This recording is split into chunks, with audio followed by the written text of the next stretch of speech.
Toyota's upwards quest to make a dent in the Big Three's full-size truck dominance continues. To that end, Toyota announced a new special edition version of the Tundra called the 1794 Limited Edition, complete with a different look inside and out and a lift kit.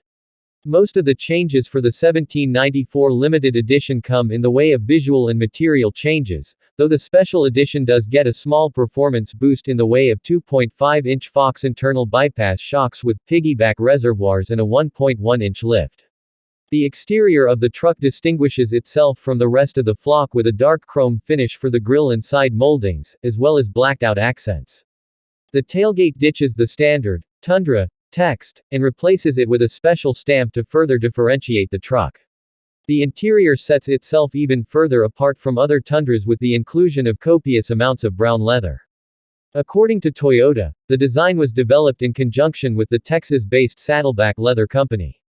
As a bonus, Toyota is including a matching set of leather accessories with the truck, including an overnight bag, tool roll, owner's manual case, key glove, and small bag. The 1794 limited edition will be kept to 1,500 units and will go on sale sometime in spring 2024. We're not sure on official pricing yet, but we imagine it will come in a few $1,000s above the standard 1794 trim's $64,310 starting price.